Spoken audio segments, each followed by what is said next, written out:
Petra, India's premium steel doors. അഴകിലും ഉറപ്പിലും കാലാതീതം. പുതിയ സർക്കാർ വന്ന ആഴ്ചകൾ കഴിഞ്ഞിട്ടും അനക്കമില്ലാതെ പുതിയ ശമ്പള പരിഷ്കരണ കമ്മീഷൻ. പുതിയ സർക്കാർ കമ്മീഷന്റെ കാലാവധി നീട്ടുകയോ ശമ്പള പരിഷ്കരണം 10 വർഷത്തിലൊരിക്കലാക്കുന്ന കാര്യത്തിൽ നിലപാട് പ്രഖ്യാപിക്കുകയോ ചെയ്തിട്ടില്ല. അതുകൊണ്ട് തന്നെ ശമ്പള പരിഷ്കരണത്തിന്റെ കാര്യത്തിൽ തീരുമാനമാകാത്തതിൽ ആശങ്കയിലാണ് ജീവനക്കാർ. പുതിയ സർക്കാർ വന്ന ആഴ്ചകൾ കഴിഞ്ഞിട്ടും അനക്കമില്ലാതെ പുതിയ ശമ്പള കമ്മീഷൻ. കഴിഞ്ഞ പിണറായി സർക്കാർ ഫെബ്രുവരിയിൽ നിയമിച്ച VP ജോയ് കമ്മീഷന്റെ കാലാവധി മെയ് 23-നായിരുന്നു അവസാനിച്ചത്. വിവരശേഖരണം പോലും പൂർത്തിയാക്കിയിരുന്നില്ല. പുതിയ സർക്കാർ കമ്മീഷന്റെ കാലാവധി നീട്ടുകയോ ശമ്പള പരിഷ്കരണം 10 വർഷത്തിലൊരിക്കലാക്കുന്ന കാര്യത്തിൽ നിലപാട് പ്രഖ്യാപിക്കുകയോ ഇന്നുവരെ ചെയ്തിട്ടില്ല. കടുത്ത സാമ്പത്തിക പ്രതിസന്ധിയാണ് VD സതീശൻ സർക്കാർ ഇക്കാര്യത്തിൽ മൗനം പാലിക്കാൻ കാരണമെന്നാണ് സൂചന. കഴിഞ്ഞ സർക്കാർ 2020-21 ശമ്പള പരിഷ്കരണം നടപ്പിലാക്കിയപ്പോൾ ശമ്പള പെൻഷൻ ചിലവ് 33,043 കോടിയിൽ നിന്ന് 68,852 കോടിയായി ഉയർന്നിരുന്നു.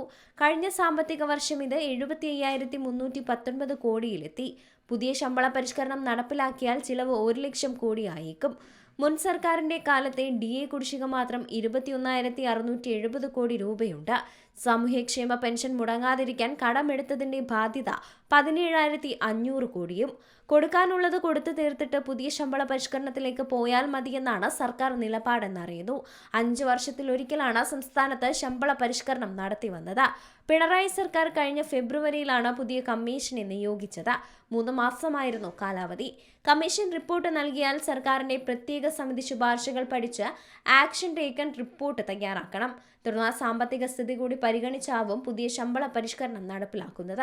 VP ജോയ് കമ്മീഷന്റെ പ്രവർത്തനം പുനരാരംഭിച്ചാൽ തന്നെ നടപടികൾ പൂർത്തിയാകാൻ കുറഞ്ഞത് 1 വർഷമെങ്കിലും എടുത്തേക്കും. എന്തായാലും ശമ്പള പരിഷ്കരണം കാത്തിരിക്കുന്ന ജീവനക്കാർക്ക് വലിയൊരു അടി തന്നെയാണ് സംഭവിച്ചിരിക്കുന്നത്. News desk Zee Malayalam news.